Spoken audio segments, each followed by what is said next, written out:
1 hour later. So what's up mga ka-Ayah Bells? I'm back again and again and again.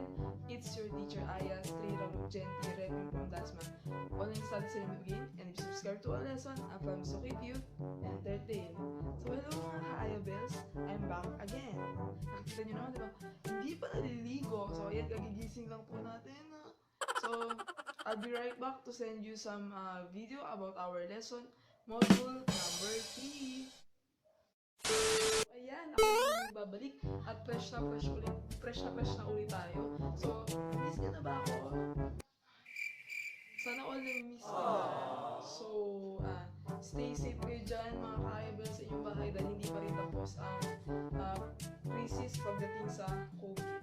Stay safe. A few moments later. At sa mga walang magawa dyan, ano pa ba? Kita nyo naman ako, di ba? Vloggeris na, TikTokeris pa. So sa mga hindi pa nag-TikTok dyan, tara na, mag-TikTok na tayo. Huwag na kayong magdala ng isip. Bago mag-start ang content natin sa module number 3, isang shoutout muna dyan sa H.So1, Mark Adrian Paeldon. Nako ha, yung crush mo na yun, alamin ko talaga kung sino yan, kung kailan yan. Sa'yo Paeldon, i-chat mo na hanggang 4 a.m. Nako, learn from the expert, chat mo na hanggang 4 a.m. si category. At isang shoutout pa kay Gaius Manibog, or baka mali na naman yung pronunciation ko ng pangalan. Ako, ito talaga si Gaius, chat talaga ng chat to eh, napaka-kulit na ito. React ko sa mga ano ko, sa post ko, tapos sa my day ko. Ako, hindi ka talaga mapakali, Gaius ha, hanggang sa online. Sobrang ingay mo dito. Ako, kakagigilan, sakit sa bangs. Ko girl ayos-ayos tayo. A few minutes. Okay, we are now down to module number 3, which talks about enculturation and socialization. As we all know, during the third quarter, di ba na-topic na natin itong enculturation and socialization, yung pinakadulo. But for this chapter 4, we will discuss this topic deep and more detailed. So, let's start. Lesson 1, Enculturation and Socialization. It's all about individuals and society, chapter 4. We all know that enculturation occurs when cultural knowledge is passed on to the next bearer who will perpetuate and ensure the continuance of such asset. Di ba yun nga, enculturation, N meaning outside, learning another culture from the outside, kaya enculturation, N, without or learning from outside. But socialization on the other hand, it takes place when a prospective culture bearers learn the body of knowledge and skills through education, conscientization, training, and exposure and experience. Diba? Ang kaiba niya sa enculturation, pag sinabi natin socialization deals more on constant exposure. Constant, meaning dapat once na magkaroon ng socialization or the passing of culture from another, dapat may constant exposure. Because why? Enculturation, mula lang sa labas. Pag sinabi nating socialization, these examples such as singing, dancing, teaching, learning. So, meron talaga siyang knowledge and skills, which is need ng constant exposure, tuloy-tuloy siya araw-araw. Pwedeng natututunan sa school, sa bahay. But enculturation, this is just a specific type of passing of culture na hindi naman talaga kailangan in life. Pag socialization, you need to socialize more, but enculturation can pass through different media without interaction. So that's the difference between enculturation and socialization. Ito ang specific comparison between the two, socialization versus enculturation. No? Socialization focuses on language, values, skills, and habits of society. While enculturation, it is more on cultural traits. Kaya nga from the word itself, the enculturation, culture. So, more on the system of passing of traditions, ways. Samantalang ang socialization, it is more on practicality, involving language and habits of the everyday lives. So, that's the difference between the two. Ito pa. According to the reference, enculturation and socialization results to, unang-una na dyan, ng identity formation. So, once na naganap ang enculturation and socialization sa isang individual, may tendency na ma-form ang kanyang identity. Example natin dito ng pag-build ng identity is the centuries of Philippine-Chinese exposure to Filipino culture made in them imbibe spaces of Filipino character. In the same way, Filipinos learn to love Chinese culture like food, such as noodles or pansit. Diba? That's one example of identity formation. Dahil nga masyado na na-expose, masyado nang nalipat-lipat ang kultura, na-expose na ang mga Pilipino to love other countries' culture. Example na nga dyan is yung Chinese exposure. Baka kasi nga maluwag ang independent foreign policy of our current administration. So, Filipinos and Chinese can have the interaction of transmitting one culture to another. Ito pa yung ibang example. Yan, di ba? Chinese New Year in the Philippines, tuwing February, lalo na meron tayong tinatawag na Chinatown in the Philippines, which is Binondo, Manila. So, that's one example of transmitting culture of Chinese to Filipinos. So, ito ang pansit. Diba? Traditionally, occasionally, or kahit hindi naman occasionally, na ang mga Filipinos ay mahilig sa pansit. So, that's one effective or proof of transmitting culture of Chinese to Filipinos. So, ayan, diba? Pananamit, traditions, mga animals, no, and other values related to China's culture are being adopted by Filipinos. So, next one. Aside from China, we have Japan. Now, Filipinos are often or directly loving or liking Japanese culture. Diba kasi very traditional and it is relevant to the society nowadays. So, makikita natin dyan, ayan, may the type of origami, making of papers, dress, clothing, no? Ito pang example, the anime, diba? The anime, fanatic of anime, Filipinos, nahihiligan na sila sa otaku, sa magazine, anime, ayan, iba't ibang anime. Filipinos are loving this type of culture of Japan. And the food, diba, sushi, right, sushi, yes, sushi, I forgot the type, the black one, and different food of Japanese, diba, may noodles din naman dyan, meron dyang rice balls, diba, ramen is Japanese or Korean, pero kasi may pagkakaparehas ang kanilang culture sa food, ramen, kimchi sa Korea, sushi.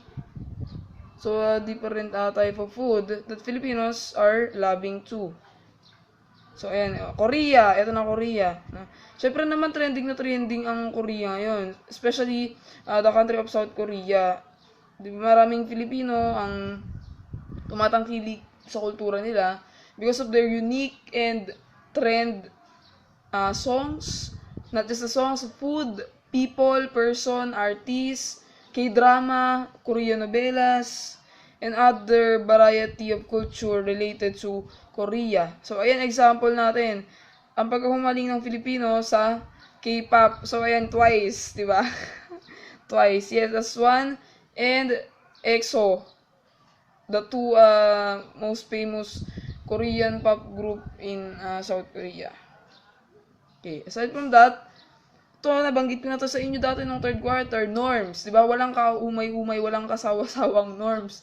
We all know norms is also a result of enculturation and socialization. Norms is the right or wrong, the proper and improper or appropriateness of one interactions or decisions related to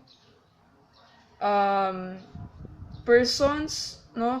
May pagkakahawa-hawa ng kultura which is na-adapt ng isang culture. Kahit malayo, internationally, national, or dito lang sa Philippines, may norms pa rin na nagaganap. I will elaborate this topic kasi nga nadaanan na natin to, alam na natin ang norms. This is the right or wrong rule or standards of the society. Next, values. Values, it's all about created and shaped in the community through time. So, here in the Philippines, we have two more important values of Filipinos, which are values of industry and values of utang na loob. Diba marami naman tayong very unique type of values in the Philippines na meron lang tayo dito. Yun na nga, utang na loob at pagmamano, pukat opo, diba? That are common examples of Filipino values that is very appropriate and existing norms. Talagang susundin mo talaga. Kasi nga yun ang naging tradisyon ng Philippines. No? Para tayong sobrang, kasi Eastern philosophy, Eastern, no? Nasa parte tayo ng Asia. So, asahan na natin ng mga countries na kabilang sa Asia, they are more family-oriented. Masyado silang binavalue nila ang quality ng family, utang na loob, and the respect for elders. So, that's one unique feature of Filipino culture and values. Next one, we have statuses and roles. Di ba parang pag pinakinggan, pag sinabing status tsaka roles, parang yung iba dyan, magkaka-conflict. What are the difference between the two? Meron yung pagkakaiba. Pag sinabi natin status, it is like biologically inherited. It is, nandun na talaga siya ang status mo. Kapag pinanganak ka, yun na talaga ang iyong status. For example, dito, one can be a student, di ba? Ang status mo sa buhay ay isa kang estudyante. Pwede ka rin maging isang singer, pwede ka rin maging isang computer genius. Because status is not a rank position. Wala yung hierarchy o pagkakasunod-sunod sa lipunan. But simply, it is just the label that implies certain roles that must be performed. Meaning, kung ano yung status mo in life, no, yun yung magdidikta kung ano yung role mo sa society. For example, student ka. So, ang role mo or ang obligation mo, ang responsibility mo in the society is to study. Because your status is a student, so your role, ang gampanin mo in the society ay mag-aral. Why? It is for your future to achieve your goals, diba? So, work and study. Kung ikaw naman ay isang singer, ang status mo ay singer, so ang roles mo ay kumanta ng kumanta. Why? To give entertainment to the people, no, or to achieve your dreams. Kung ikaw naman ay isang computer genius, so your status is a computer genius, so your role, no, so may possibility na mag-enter ka ng information and communication technology or the IT because you want to computer programming, information technology or whatever related to computer. So, the difference again is you occupy a status but you play a role. Again, you occupy a status but you play a role. Status is parang destiny na ang status mo ay maging isang student. Ang role mo naman is based on your status. Yun na nga ang example ko kanina, student, computer genius, and singer. So, ito bang ibang isang example, Chief Justice, Hollywood star, no, ang katayuan mo sa buhay. So, that's a different status. Yan, a student, computer genius, singer, and as your role, diba, you have obligations and responsibilities based on your status. Nakadepende sa status mo ang role mo. So, that's it. Next one, we have two types of status. What are the two types of status? First, we have ascribed status. Ascribed status meaning it is given at birth or is assigned later in life. Meaning parang biologically inherited na naman to. It is biologically given, no, or assigned later in life. Examples, age, sex, ethnicity, and membership in a family. Ascribed status, ito yung mga status na hindi mo mababago. So kung anong age mo today, that's it. You cannot change it. Your sex, your ethnicity, your membership in the family. You cannot change ascribed family because it is given at birth. It is biologically given to you. So that's ascribed status. Ayan, example natin dito, it is a status that one is either born or takes on involuntarily. So kung ang status mo, you are being born in a poor or rich family. So the tendency of your status is based on the social class of the society. Whether you belong to the high or the poor status, high or lower society, na parang kinakategorize ka based on your ability to finance or to live economically. So that's ascribed status. So ito pa, iba pang explanation. Ascribed status is the gift from the society of the individual members and to make no the effort to get it.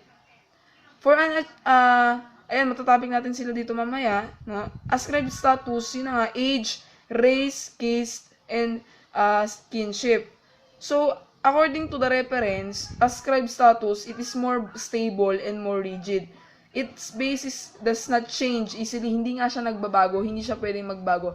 Because it will remain as it is. That is ascribed status. Diba? And to conclude it, ascribed status occupies a place of respect in a traditional society. So that's how ascribed status differs from achieved status. So tignan naman natin kung ano yung achieved status. When we say achieved status, it is acquired willfully and consciously through effort, talent, decisions, and accomplishments. Meaning, to gain your achieved status, you need to make effort, talent, or you need to make steps to get it. Hindi siya biologically, pero through the years or through the development of an individual's years, you can achieve that goal. Meaning, example dito, girlfriend, boyfriend, being the top student in one's class, being a black belter in karate. So, meaning, may pagbabago na pwedeng mangyari. Kung sa ascribe, you cannot change it, but achieve status deals more on changes of one's goal, talent, or decisions, or effort. Example natin dito. Through achieve status and effort, we can gain special skills. We can improve our knowledge or abilities. Example, the status of baseball player is achieved because of physical ability and knowledge of the game. And another is all occupations are achieved statuses, as our husband, wife, parent, high school, or college graduate. So that's achieved. You need to make effort within yourself to get it. Ito bang example? Achieve status that is an individual earns or chooses and that reflects their skills, abilities, and effort. While ascribe, ayun na nga ang comparison nila, ascribed status is more on biologically. It is born within you, while achieved status can be gained through effort. So that's the difference. Ito pang ibang example natin. Ascribed status, male or female when it comes to sex, age, lower, middle, upper class, religion, birth, or culture. While achieved status, husband, wife, marital status, father, mother, parents, teacher, doctor, or the employment. So that's the differences between the two types of status. 1 hour later. That's the end of module number 3. See you ulit sa mga susunod na video, mga ka-Ayah Bells.